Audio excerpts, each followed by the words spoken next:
Comment bien utiliser Fibonacci en trading? Il y a énormément de personnes, et je pèse mes mots sur le énormément, de personnes qui utilisent super mal Fibonacci. On voit des gens les tracer sur des retracements qui n'en sont absolument pas, et je vois des gens prendre le retracement de droite à gauche, etc. Donc dans cette vidéo, déjà, je vais premièrement vous donner les paramètres de mon propre Fibonacci à moi, si vous voulez le mettre comme il l'est actuellement affiché à l'écran. Je vais vous expliquer globalement qu'est-ce que c'est que la zone des 382, qu'est-ce que c'est que la zone des 0,5 et qu'est-ce que c'est que la zone des 618 sur lesquelles on a à chaque fois des potentielles réactions sur le marché. Toujours potentiel parce qu'encore une fois, le trading est une question de probabilité. Donc en réalité, on ne peut pas vraiment savoir à 100% si le marché va réellement réagir sur cette zone. Avant juste de commencer la vidéo, pour tous ceux qui veulent avoir accès à mes trades, mes analyses, etc., le lien du Telegram est juste en bas dans la description. Donc premièrement, il faut savoir un truc avec Fibo, c'est que vous pouvez l'utiliser sur toutes les time frames. Vous pouvez utiliser du Fibo sur du daily, vous pouvez utiliser du Fibo sur du H4, du M15, du M5, etc. Après, vous connaissez la chanson. Pour ceux qui n'ont pas vu, j'ai une formation de 4 heures qui est gratuite sur YouTube. Vous allez dans playlist et vous allez pouvoir la trouver. Où est-ce que déjà, j'ai déjà une première vidéo où est-ce que je parle de Fibonacci et surtout où je parle du multi-time frame, c'est-à-dire de faire des analyses HTF, donc de passer du daily au H4, du H4 au H1, du H1 au M15, etc. etc. C'est pour ça que je ne vais pas vous refaire la chanson dans cette vidéo-là. Donc premièrement, Fibonacci, c'est ça. Ça ressemble à ça à l'écran. Donc déjà, premièrement, on va aller aux bases. Pour pouvoir télécharger Fibonacci, ce n'est pas un indicateur, c'est-à-dire que vous l'avez déjà ici à gauche. Vous cliquez sur le trait ici à droite, et attention parce qu'il y a plein de types de Fibonacci. Il y a l'extension de Fibonacci basée sur la tendance, il y a le canal de Fibo, il y a le fuseau horaire de Fibo, etc. etc. Nous, dans notre cas, nous, de cette vidéo, on va utiliser uniquement le retracement de Fibonacci. Ok, donc vous allez le mettre en favori, et une fois que vous l'avez mis en favori, il va apparaître sur votre colonne, ici où vous avez tout vos tracés, tout ce que vous utilisez en favori. Donc, première chose que je vais vous demander dans cette vidéo, ça va être vraiment rapide, vous allez comprendre assez facilement, et je vais vous donner tout ce que je sais sur Fibo et comment est-ce que moi je l'utilise. Vous allez cliquer sur votre Fibo et le tracer de gauche à droite. Je dis bien de gauche à droite. Ne me faites jamais un tracé de Fibo de droite à gauche. Ok, ça n'a plus d'intérêt. Donc vous me le faites de gauche à droite. Et quand c'est fait, vous cliquez, vous voyez sur le petit setting, ici configuration. Vous cliquez dessus et vous faites comme moi. Donc ligne de tendance, j'ai décoché. Donc ici, vous ne pouvez pas appuyer vu que c'est décoché. Ligne des niveaux, j'ai mis des pointillés. Ok, ça c'est à vous de voir, hein. Moi, c'est graphiquement parlant que ça me parle plus d'avoir ça comme ça. Surtout que moi, j'ai TradingView en noir. Donc je mets les 0,38. Ok, vous cliquez, vous cochez les 0,38. Ensuite, vous cochez les 0,618 et vous cochez les 0,5. Pas de panique, vous, quand vous venez d'implémenter Fibonacci, vous allez avoir plein de couleurs et vous allez rien comprendre. Pas de panique, vous décochez juste les cases et vous cochez les mêmes que moi. Et au niveau de la couleur, je mets que du blanc et l'opacité, elle est au max. Une fois que ça c'est fait, vous cliquez sur d'accord. Et pour ceux qui veulent savoir comment enregistrer votre configuration, vous cliquez sur le carré ici avec le plus, vous mettez sauvegarder le modèle de dessin sous et vous l'appelez Fibonacci. Ça vous permettra de le retrouver. Bref. Donc, maintenant Fibonacci concrètement, à quoi ça va servir? Déjà, je vais le prendre théoriquement parlant avant d'aller sur les graphiques. Comme vous le savez, la théorie de dos, je vous ai déjà fait des formations dessus, la base des marchés qu'on est censé vous apprendre depuis le début, on a en tendance haussière des points hauts qui sont de plus en plus hauts et des points bas qui sont également de plus en plus hauts, ce qu'on appelle une tendance haussière. Dans le cas inverse, vous avez des points bas de plus en plus bas et des points hauts également de plus en plus bas, ce qu'on appelle une tendance qui est baissière. Et on a également la tendance où vous avez des points hauts et des points bas, approximativement, parce que c'est jamais aussi carré que quand je le fais ici. Ça, c'est une phase d'accumulation ou une phase de range. Vous l'appelez comme vous voulez, c'est exactement la même chose. Et Fibo, en fait, qu'est-ce qu'il va faire? Je ne vais pas vous l'expliquer mathématiquement parlant, je suis très nul en maths parce que je sais que Fibo a un rapport avec les mathématiques. Je suis ultra nul en maths, toute ma vie j'ai eu zéro dans mes bulletins, donc moi je vais vous parler concrètement de graphiquement, qu'est-ce que je fais avec, à quoi ça me sert. Donc globalement, le retracement de Fibonacci, ça consiste en fait déjà à suivre la théorie de dos. Pourquoi? Parce que comme vous le savez, encore une fois, sur une théorie de dos, on a des impulsions et des retracements. Des impulsions, des retracements, des impulsions, des retracements.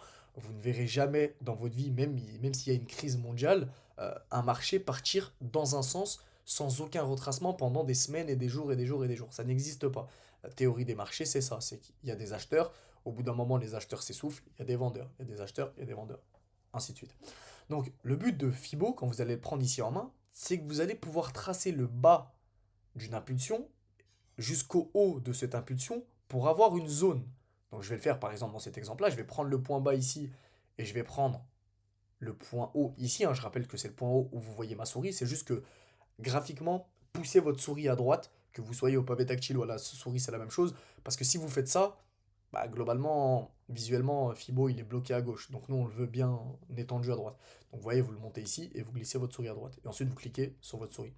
Et là, vous voyez, c'est théorique, mais il y a de fortes probabilités avec Fibonacci, avec les trois zones que je vous présente ici, donc les 38, les 0,5 et les 618, pour que le marché ait une réaction dans cette zone-là. Pour bien sûr continuer sa tendance haussière. Parce que ça respecterait la théorie d'eau du, effectivement, on a eu une impulsion ici, derrière, au bout d'un moment, on aura un retracement, peu importe c'est quand. Et forcément, ça permet de capter en fait le retracement avec bien sûr d'autres confirmations. Attention, Fibonacci n'est pas une stratégie, ok?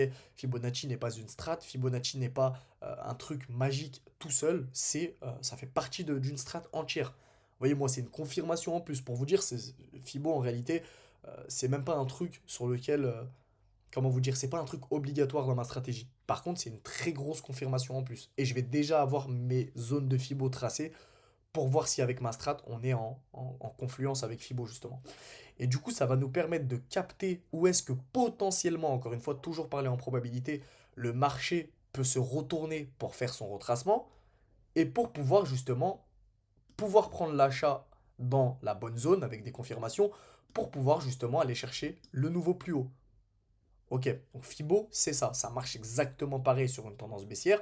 Comme je le rappelle, sur une tendance haussière, on prend le bas de l'impulsion, le haut de l'impulsion. Ok, toujours comme ça. Jamais, vous ne tracez jamais Fibo, par exemple. Regardez, on va prendre ce point-là, de là à là.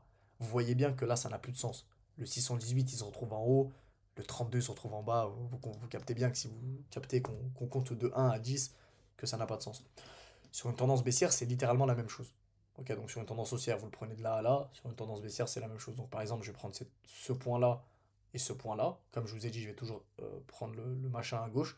Donc ce point-là, je vais décaler ma souris à droite et hop là. Et vous aurez très souvent, des réactions dans cette zone-là. Alors, à titre personnel, où est-ce que pour moi le marché réagit le plus? J'ai bien dit à titre personnel, pour certaines personnes qui ont d'autres stratégies, peut-être que vous, ça réagit plus sur les 618, peut-être que vous avez des zones qui ne sont même pas sur mon Fibo à moi, mais moi, j'attends très souvent des réactions, des retournements sur les 0,5, ok?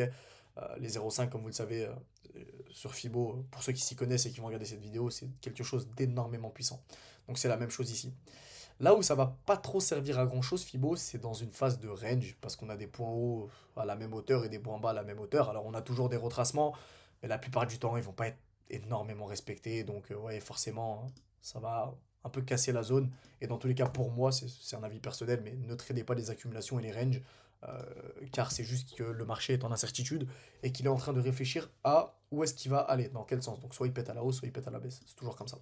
Maintenant, prenons des cas pratiques. Je suis en 1 heure sur le gold. Ok, comme ça, vous avez la time frame. Par exemple, ici.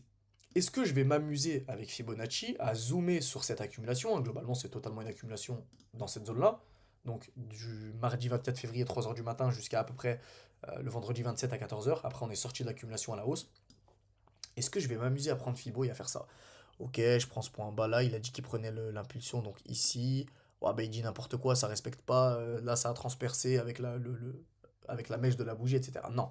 Ok, c'est ce que je suis en train de vous dire, c'est que Fibo ne s'utilise pas de nos connaissances. Et d'ailleurs, pour pouvoir maîtriser Fibonacci, il va vous falloir du temps. Comme maîtriser votre stratégie, il va vous falloir du temps, maîtriser des order blocks, il va vous falloir du temps, etc. etc. La fonda, on en passe. Par contre, là, on a une impulsion.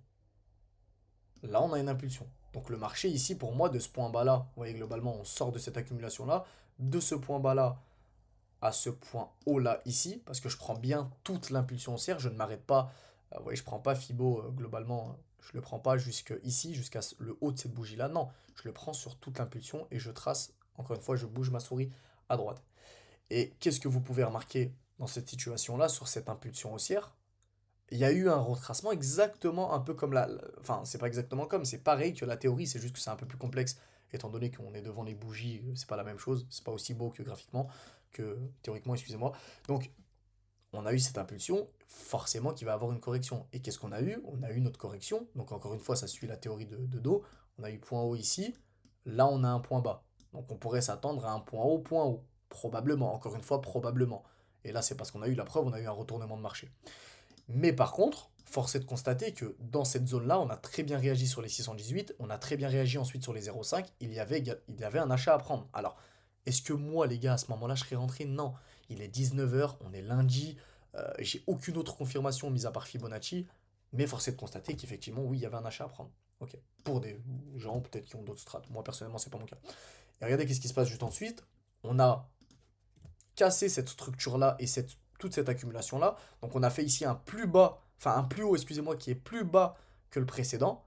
Et ensuite on a fait un plus bas que les lots précédents. On pourrait s'attendre justement à cette fois-ci chercher des ventes. Et qu'est-ce qui se passe juste après? On a point bas ici, on est d'accord? Point haut ici, et grosse descente ici, grosse correction. Et bien si on prend le point haut ici de l'impulsion baissière et son point bas, donc qui est là, hein, vous voyez, mais je mets ma souris là, mais c'est parce que le point bas il est ici, c'est juste pour que vous voyez mieux. Et bah qu'est-ce qui s'est passé? Regardez comment on n'a pas réussi en fait à casser les 0,5. La zone des 0,5, on n'a pas réussi à la passer.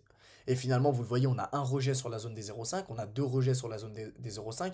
On nous fait un mouvement baissier sur lequel on aurait très bien pu rentrer à la vente. Et finalement, on revient chercher la zone des 0,5. Et encore une fois, on vient, encore une fois, faire ça, un rejet à la vente. Encore une fois, avec des confirmations, ici avec Fibo, on pourrait se dire, ok, ma zone des 0,5 elle est là, je peux probablement attendre une zone de sell, une zone de vente, et finalement c'est ce qui est arrivé une fois, c'est ce qui est arrivé deux fois, c'est ce qui est arrivé trois fois. Il faut savoir qu'avant de tourner la vidéo, j'ai pas prévu les zones en avance. Je déteste faire ça parce qu'après je me perds dans mes explications. Donc c'est-à-dire que quand j'arrive sur le marché en vidéo, je préfère que ce soit des zones au hasard pour que je puisse mieux vous expliquer et pour que vous puissiez voir que moi quand je regarde le marché, j'ai peut-être un œil différent comparé à vous qui le regardez, ce qui est logique en réalité. Donc là vous voyez ça a par exemple très bien réagi. Fibo encore une fois, je l'utilise en H1 ici pour la vidéo, mais globalement ouais, on va le prendre sur cette grosse impulsion baissière qui est la grosse impulsion baissière il me semble en H1, je suis pas sûr, mais. Donc là, vous voyez, je prends le haut de l'impulsion, le bas de l'impulsion. Je rappelle, hein, je vais vous faire regardez, je prends le haut ici avec Fibo et je prends la fin de l'impulsion qui est ici. On est d'accord. Et qu'est-ce qui se passe à ce niveau-là? On vient chercher la zone entre les 0,5 et les 618.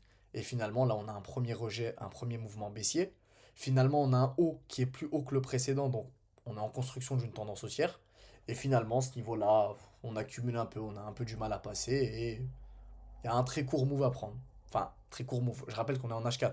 Donc les bougies baissières que vous voyez ici, en réalité, c'est un gros move qui s'est passé là sur le. Vous voyez, le prix est passé de 67 à 879. C'est énorme. Donc il y a eu un très gros move baissier à prendre. Et Fibo, c'est tout le temps comme ça. Encore une fois, tuto de comment bien utiliser Fibonacci, aller devant les graphes et backtester. Donc backtester, comprenez comment Fibo ça marche. Et pareil, regardez là, je peux prendre Fibonacci de ce point bas là à cette grosse impulsion haussière qu'on a eue. Encore une fois, je vais vous entourer pour que vous compreniez de où je l'ai pris. Je l'ai pris de là jusqu'à là. Et finalement, regardez, qu'est-ce qu'on vient me chercher? Pile poil, on vient pile poil me chercher la zone des 618. Très intéressant. Très intéressant avec d'autres confluences. Alors, je ne vais pas vous refaire un cours sur ma stratégie complète, mais globalement, ici, on a un OB, on a un order block H4 qui laisse un fair value gap. Donc là, on vient combler et un order block et un fair value gap. Ensuite, on sort des bandes de Bollinger, de Bollinger, vous appelez ça comme vous voulez. Donc là, ça aurait pu être très intéressant pour un achat sur le long terme. Encore une fois, ça ne fait pas partie de ma stratégie, mais je vous explique ce que je vois sur le marché. Et c'est tout le temps comme ça avec Fibo. C'est tout le temps comme ça. Alors bien sûr, dans certaines zones, ça ne sert à rien parce qu'il y a des zones d'accumulation. Et globalement, encore une fois, ici, si je prends mon rectangle, ici, il y a encore une phase d'accumulation où globalement Fibo va me servir à rien. Et encore une fois, moi, Fibo, je cherche à le retracer dans les vraies zones. Fibo, je cherche vraiment à le tracer en prenant du recul et en prenant vraiment les vraies impulsions, les vraies corrections, etc. On est d'accord. Je cherche à tracer ce genre de choses, ce genre de move. Par contre, les gens qui utilisent Fibo mal, bah, c'est les gens qui l'utilisent comme ça. Ils zooment à 99% sur leur graphique et ils font ça. Ok, point haut, point bas, je prends le point bas, je prends le point haut. Bah, ça réagit sur rien, c'est même pas venu chercher les 0,5, ils disent n'importe quoi, Fibo ça marche pas. Non, c'est pas que ça marche pas, c'est que tu l'utilises mal. Pourquoi tu l'utilises mal? Parce que tu n'arrives pas à prendre du recul sur ton graphique pour comprendre globalement où sont les points hauts, où sont les vrais points bas. Vous voyez ce que je veux dire? Ouais, par exemple, ici, à partir de là, globalement, ici, on a eu un point haut, ici, on a eu un point bas, ici, on a eu un point haut, ici, on a eu une phase d'accumulation, etc.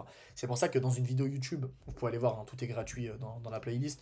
Ce que je vous disais, c'est que vous pouvez aller voir, globalement, j'explique. Ok, j'explique comment reconnaître des points hauts et des points bas, parce qu'il y en a, c'est la catastrophe. Étant donné qu'ils ne prennent pas de recul, ils zooment sur leur graphique et qu'ils n'arrivent pas justement à reconnaître les points hauts et les points bas. Pareil, dans ce genre de zone-là, il n'y a pas de fibo à prendre là. Tu peux pas prendre le low ici, le high ici. Ça a pas vraiment de sens. En plus, il est 19 heures.